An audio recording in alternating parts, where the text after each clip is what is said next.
Como saben, hemos venido estudiando el libro de Génesis y ha sido de mucho aprendizaje y de mucha riqueza para nosotros. Y quiero recordar un poco de algunos puntos que vimos la semana pasada y vimos que tenemos un Dios que es poderoso, que es todopoderoso, un Dios grande. Es a ese Dios quien quiere tener una relación con nosotros y también es un Dios personal. Dios le dijo a Abraham, yo seré tu Dios, y la idea es un Dios único, un Dios al cual nos podemos acercar y podemos llegar a Él con confianza. Pero también Él dijo que había escogido a Abraham y a toda la nación que iba a formar en Él para que fuera una nación santa, para que ellos vivieran delante de Dios de una forma apartada, para que ellos vivieran delante de Dios de una forma diferente a todo el resto de las otras culturas. La pregunta sería, ¿cómo logramos ser ese pueblo para Dios? ¿Cómo nos convertimos en un pueblo santo, que realmente reflejemos el carácter de Dios? Pues de esta manera, viviendo en la presencia del Señor, viviendo cada día en dependencia de Él. Muchas veces escuchamos, ¿por qué me cuesta tanto luchar con mi carácter? ¿Por qué me cuesta tener victoria sobre áreas de pecado? Y déjeme decirle, porque muchas veces no estamos bajo la cobertura del Señor, en el sentido que nosotros no estamos yendo a Él, donde realmente podemos tener la victoria y el poder para vivir una vida diferente. Ahora yo quiero que podamos entender esta mañana que la voluntad de Dios es que cada uno de nosotros venga a su presencia cada día. La voluntad de Dios es que nosotros tengamos una relación profunda con Él, no algo superficial, no algo que sea un día sí, un día no, sino que Él quiere constancia en nuestras vidas. Pero quiero que nos preguntemos, ¿qué significa vivir en la presencia del Señor? ¿Qué significa permanecer en Él? Pues la idea es que nosotros cultivemos una relación profunda con Dios, una relación donde lo conocemos, donde conocemos su palabra, conocemos su plan, conocemos el propósito de Dios para nuestras vidas. La idea es un lugar donde nosotros podemos servirlo y podemos presentarnos delante de Él en una verdadera adoración, viviendo vidas de obediencia. Significa que nosotros, si hemos nacido de nuevo, debe haber en nosotros un anhelo de querer estar ante Él. Debe haber un deseo ferviente de querer venir a su palabra. Si este anhelo no está, debemos examinar si realmente yo he nacido de nuevo. Porque Él nos buscó primero. Pero ¿qué hace cuando Él nos busca y nos halla? Producen que nosotros lo busquemos. Vivir en la presencia de Dios es desarrollar un carácter de humildad, de sumisión y ver una transformación en nuestro interior. Vivir en la presencia del Señor es que podamos ver que nosotros estamos siendo transformados por la luz de su palabra, que la palabra de Dios está haciendo una obra en nosotros. Vivir en la presencia de Dios es llevar a cabo lo que el Señor le dijo a Josué en el capítulo 1, versículo 8, donde dice: nunca se apartará de tu boca este libro de la ley, sino que de día y de noche meditarás en él, para que guardes y hagas conforme a todo lo que en él está escrito, porque entonces hará prosperar tu camino, dice, y todo te saldrá bien. ¿Qué es vivir en la presencia del Señor? Es meditar de día y de noche en su palabra, es buscar la comunión con Dios. Y el propósito es que nosotros desarrollemos una relación tan profunda con Él, que lo conozcamos y que vivamos de acuerdo a su palabra. Esa es la lucha muchas veces. No creemos a la palabra porque no estamos dependiendo de Él y no estamos confiando en Él. Así que, hermanos, yo quiero hacerte una pregunta. ¿Es tu anhelo venir cada día al Señor? ¿Es tu anhelo pasar tiempo en la palabra del Señor? Porque déjame decirte que este no es solo un libro, no solo un libro donde se nos da buena enseñanza, no solo un libro de instrucción, sino que cada vez que yo vengo aquí, yo vengo a encontrarme de una manera personal con Dios. Es aquí donde Dios me habla, es aquí donde Dios va transformando mi corazón, es aquí donde Dios me edifica. Así que nosotros tenemos que buscar cada día venir a su palabra. Y hoy vamos a ver, viviendo en la presencia del Señor, cómo podemos crecer. Y el primer punto es desarrollando una vida en comunión. Debemos formarnos una vida en comunión. Y vamos a ir a Génesis 18. Vamos a empezar a leer los primeros 8 versículos. Génesis capítulo 18, versículo 1. Después le apareció Jehová en el encinar de Manré, estando él sentado a la puerta de su tienda en el calor del día. Y alzó sus ojos y miró, y he aquí 3 varones que estaban junto a él. Y cuando los vio, salió corriendo de la puerta de su tienda a recibirlos. Y se postró en tierra y dijo: Señor, si ahora he hallado gracia en tus ojos, te ruego que no pases de tu siervo, que se traiga ahora un poco de agua y lavad vuestros pies y recostaos debajo de un árbol, y traeré un bocado de pan y sustentad vuestro corazón, y después pasaréis, pues por eso habéis pasado cerca de vuestro siervo. Y ellos dijeron: haz así como has dicho. Entonces Abraham fue deprisa a la tienda a Sara y le dijo: toma pronto 3 medidas de flor de harina y amasa y haz panes cocidos debajo del rescoldo. Y corrió Abraham a las vacas y tomó un becerro tierno y bueno y lo dio al criado. Y éste se dio prisa a prepararlo. Tomó también mantequilla y leche y el becerro que había preparado y lo puso delante de ellos. Y él se estuvo con ellos debajo del árbol y comieron. Entonces, ¿cómo yo desarrollo una vida delante del Señor? Buscando la comunión con el Señor. Pero ¿cómo empieza esto? Cuando vemos el pasaje, vemos que al venir estos hombres, vemos una actitud en Abraham y vemos que cuando él los ve, él corre hacia ellos y ¿qué hace? Se postra ante él.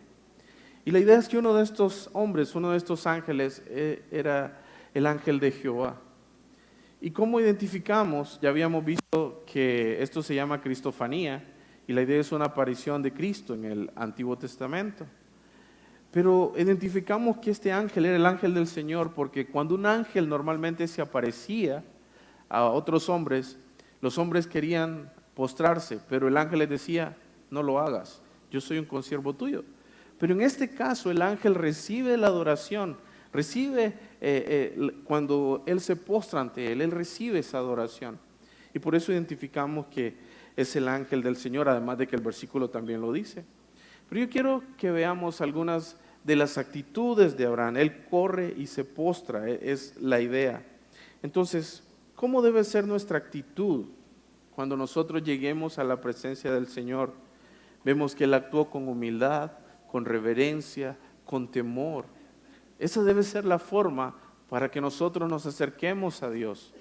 Ir con temor, con sumisión, con un corazón humilde y con un corazón contrito. Si nosotros no llegamos de esa forma, pues el Señor nos resiste porque Él quiere que haya una verdadera entrega en nuestra vida. Ahora debemos recordar que nosotros nos acercamos a un Dios todopoderoso y que realmente es un privilegio que Dios nos permita estar en su presencia. Es un privilegio que el creador del universo, el ser más poderoso, quiera tener una relación con nosotros. Y no solo eso, nos invita a que sea día a día. Ahora, cuando vemos el pasaje, también vemos el servicio y la hospitalidad de Abraham. Vemos que él corrió de una forma diligente para atender a estas personas. Y en esa época era bastante común ver este tipo de hospitalidad. Porque las personas caminaban grandes distancias, venían cansados, se ensuciaban sus pies, pues no había ni carros. Pues ellos llegaban y era común que en estos lugares los recibieran, los atendieran, les dieran comida. Pero vemos que Abraham tiene esa actitud diligente. Y eso es algo que Dios quiere que nosotros haya. Los cristianos debemos ser hospedadores, los cristianos debemos ser serviciales, los cristianos debemos marcar la diferencia entre los demás. Si los demás no lo son, no importa, nosotros sí debemos serlo. Pero hay algo que también Él hace.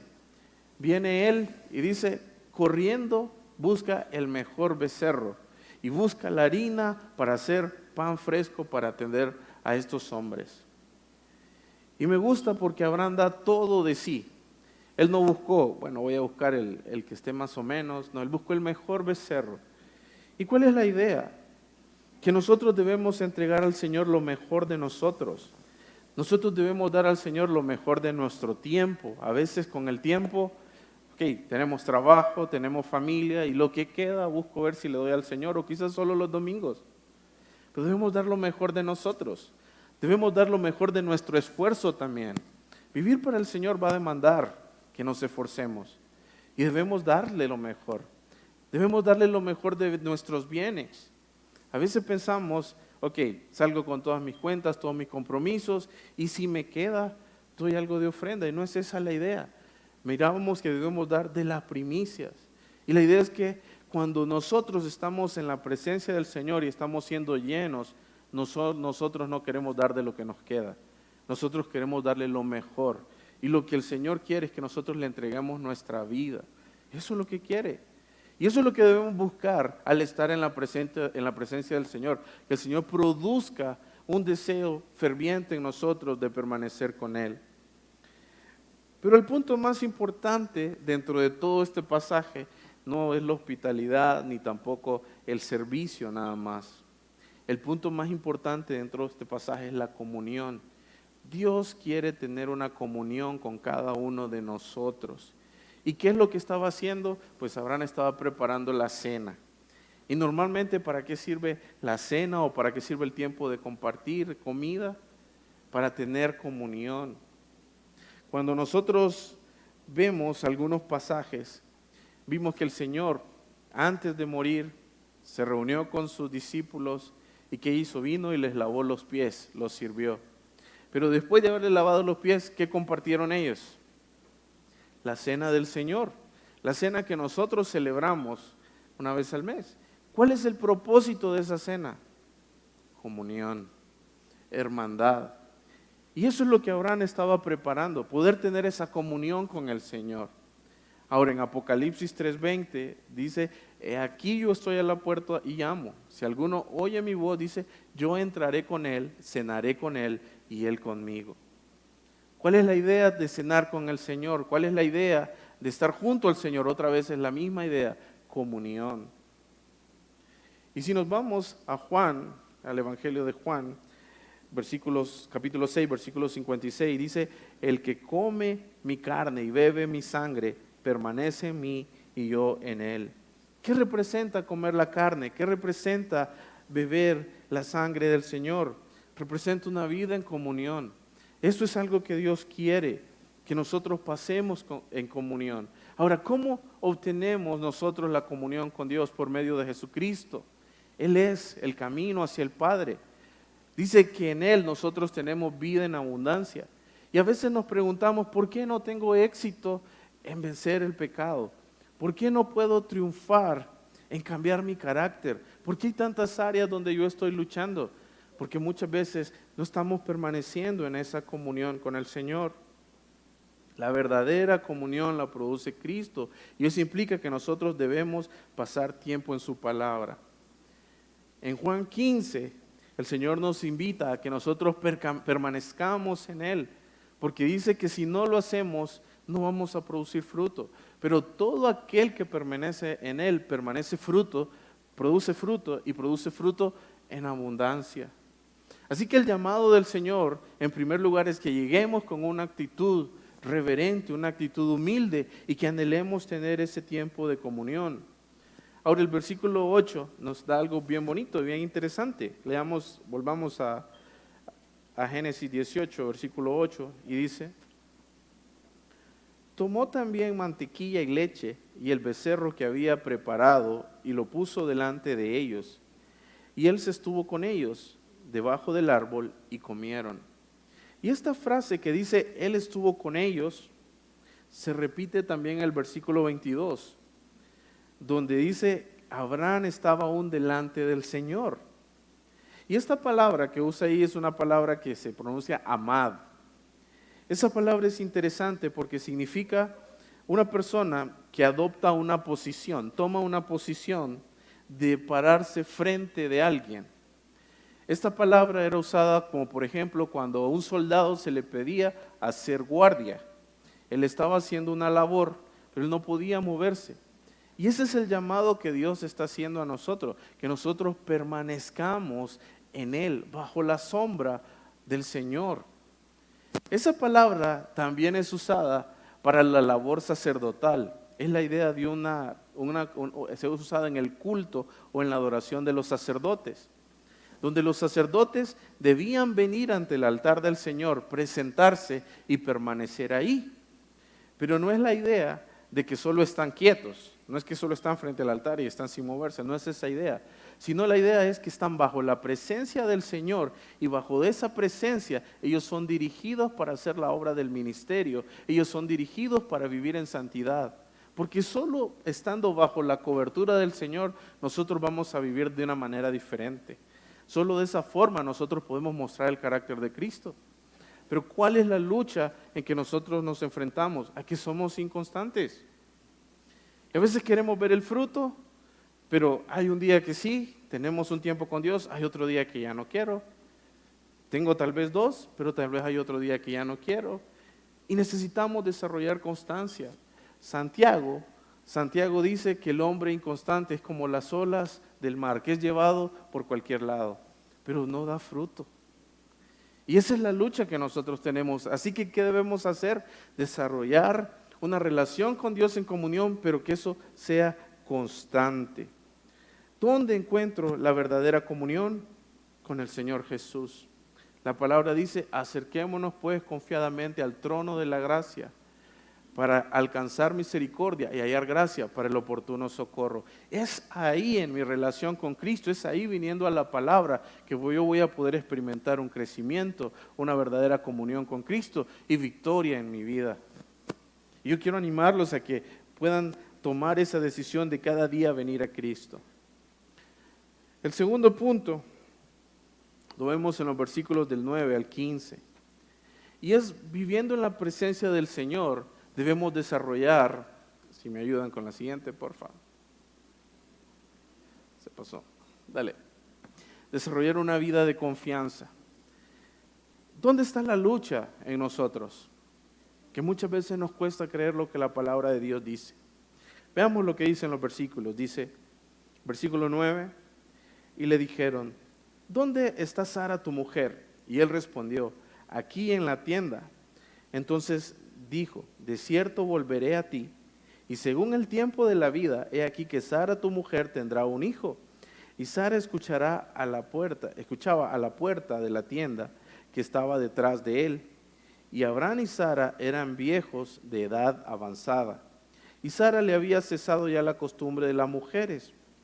Se rió pues Sara entre sí diciendo, después que he envejecido tendré deleite siendo también mi señor ya viejo. Entonces Jehová dijo a Abraham, ¿por qué se ha reído Sara diciendo, ¿será cierto que he de dar a luz siendo vieja? ¿Hay para Dios alguna cosa difícil? Al tiempo señalado volveré a ti. Según el tiempo de la vida, Sara tendrá un hijo. Entonces Sara negó diciendo, no me reí porque tuvo miedo. Y él dijo, no es así, sino que te has reído. Cuando vemos esa frase, según el tiempo de la vida, era la idea de un hijo natural. Era la idea de un embarazo y en los 9 meses que eso representa. Pero, ¿qué vemos en la vida de Sara y de Abraham? ¿Estaban ellos confiando plenamente en el Señor? ¿Estaban ellos confiando plenamente en la palabra? ¿Qué piensan? No estaban confiando. Pero esta porción es bien interesante porque en el versículo 14 el Señor les hace una pregunta. ¿Hay para Dios alguna cosa difícil? ¿Qué creen que respondió Abraham? Que no. Yo les pregunto a ustedes, ¿hay para Dios alguna cosa difícil? No. Yo sé que todos me van a responder no. Ahora, veamos el contexto que ellos estaban pasando. Dios les dice que va a darles un hijo, pero dice que eran viejos de edad avanzada. Y la idea es que Abraham andaba rondando los 100 años ya, y ella andaba rondando los 90 años. Pero por otro lado dice que había cesado la costumbre de las mujeres, había cesado ya lo que era su menstruación. Así que biológicamente esta mujer ya no podía dar a luz un hijo porque ya no ovulaba. Entonces, bajo estas circunstancias, ¿ustedes hubieran creído? La verdad es que no. Pero ahí es donde necesitamos pasar en comunión con Dios para que Dios nos dé la fe. Dios nos dé la capacidad de creer a su palabra, aun cuando las circunstancias parezcan imposibles. Ese fue el problema de ellos, que estaban en ese proceso de desarrollar esa fe y todavía no había una fuerte convicción. Para nosotros es fácil decir, Dios es poderoso, pero no creemos que Él pueda darnos victoria sobre el pecado. Pero cuando tenemos problemas, no creemos que Dios tiene el control y que Dios puede ayudarnos. Es fácil decir, Dios es poderoso, pero no creemos que podemos vivir en la presencia de Dios, no creemos que Dios es capaz de recibirnos. Siempre estoy justificando mi pecado, estoy diciendo es que soy débil, es que soy pecador, es que no puedo tener victoria. Pero decimos, Dios es poderoso. ¿No crees que Dios puede restaurar tu matrimonio? ¿No crees que Dios puede transformar tu carácter y transformar esas debilidades que te apartan de Dios? ¿No crees que Dios pueda transformar tu familia, que puede transformar a tu esposo, a tu esposa, a tus hijos? Pero sí dice, Dios es poderoso. Una cosa es oír lo que la palabra dice, otra cosa es creer lo que la palabra nos está diciendo. Y nuestro llamado es a que creamos en la palabra firmemente. Necesitamos confiar y entender que la palabra de Dios es veraz y que si nosotros dejamos de confiar en la palabra, todo nuestro cimiento se viene abajo. Lo que nos soporta, lo que nos hace permanecer, vivir diferentes, caminar por fe, es la palabra. Así que yo debo depositar mi confianza 100% en ello. Si algo o alguien hace poner en duda la palabra, yo no debo confiar en esa persona o lo que me está haciendo dudar. Yo debo confiar en la palabra del Señor.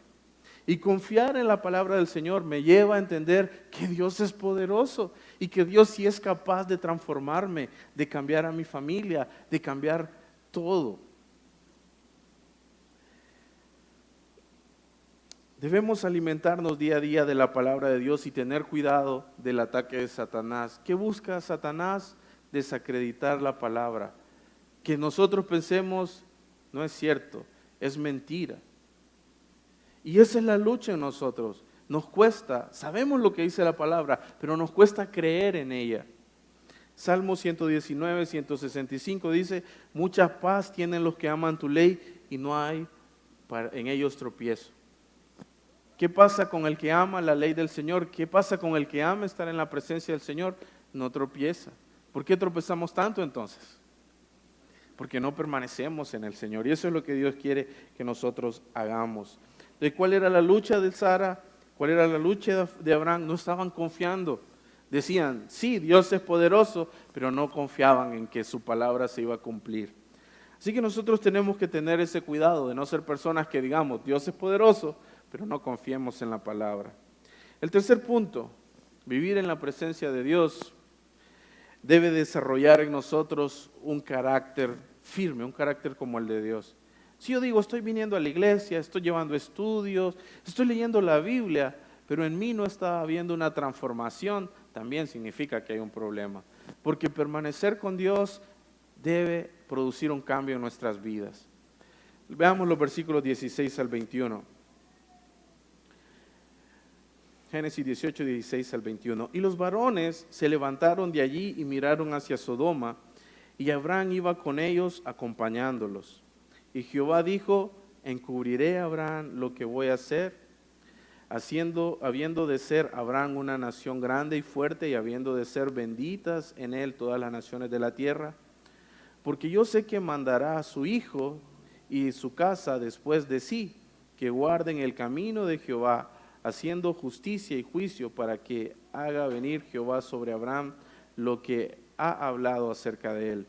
Entonces Jehová le dijo, por cuanto el clamor contra Somorra y Gomorra se han aumentado más y más, y el pecado de ellos se ha agravado en extremo, descenderé ahora y veré si ha consumado su obra, según el clamor que ha venido hasta mí, y si no, lo sabré.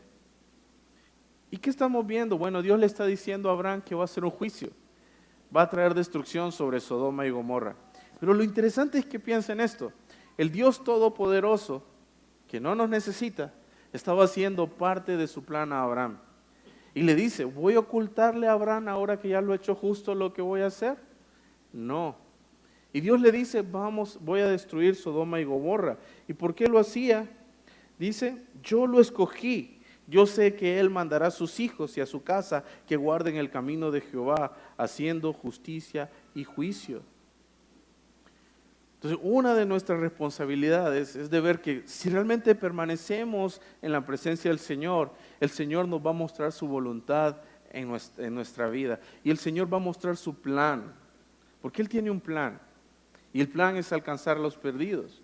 Pero a medida que nosotros permanecemos en el Señor, Dios va forjando en nosotros un deseo por ayudar a estas personas. Ahora, no solo eso, muchas veces yo he escuchado, es que entender la voluntad de Dios es difícil. Comprender qué es lo que quiere Dios es difícil. No. El problema no es que a veces no sabemos cuál es la voluntad de Dios. El problema es que a veces no creemos y no queremos obedecer lo que es la voluntad de Dios. Porque para Abraham era claro. Ahora, lo bonito de esta parte es ver cómo ahora Abraham tiene un propósito. Esa relación, esa comunión con Dios lo lleva a tener un propósito. Y ahora vemos en Abraham un corazón transformado. Un corazón que empieza a tener misericordia por las personas, un corazón que empieza a ser piadoso y empieza a interceder por aquellos que no conocen del Señor. Si seguimos viendo los versículos 22 hasta el final, dice, y se apartaron de allí los varones y fueron hacia Sodoma, pero Abraham estaba aún delante de Jehová. Y se acercó a Abraham y dijo, ¿destruirás también al justo con el impío? Quizás haya 50 justos dentro de la ciudad.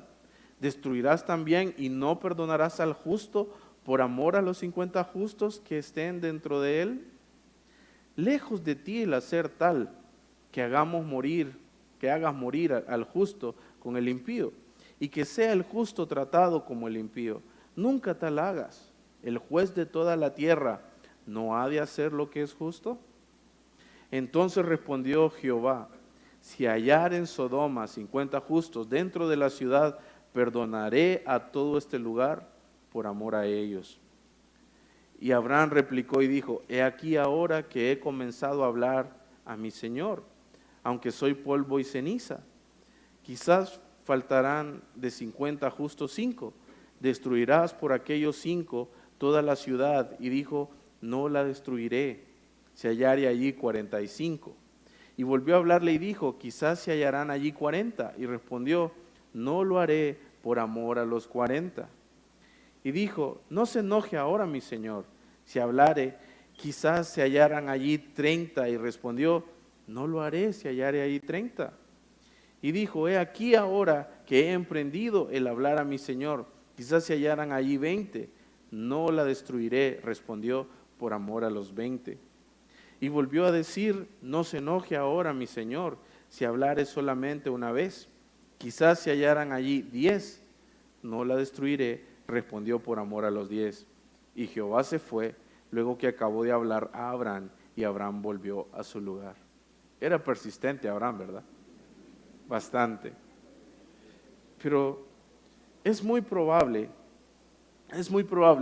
que Abraham estaba pensando en su sobrino Lot. Y dijo, ¿no habrán acaso 50 personas dentro de los siervos de Lot y los hijos de Lot? Y Dios le dice, no. ¿Habrán 40? No. ¿Habrán 30? No. ¿Habrán 10? No.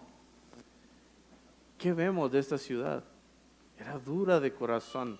No había arrepentimiento. Y no querían cambiar. Ahora, ¿será que esa es la realidad afuera? ¿Será que si Dios no nos busca, nuestro corazón es tan duro que no queremos arrepentirnos? Esa es la realidad. Afuera hay mucha gente que no conoce del Señor. Pero ¿qué vemos a Abraham? ¿Qué está haciendo él? Intercediendo. Él está buscando que Dios tenga misericordia, pero también está conociendo a Dios.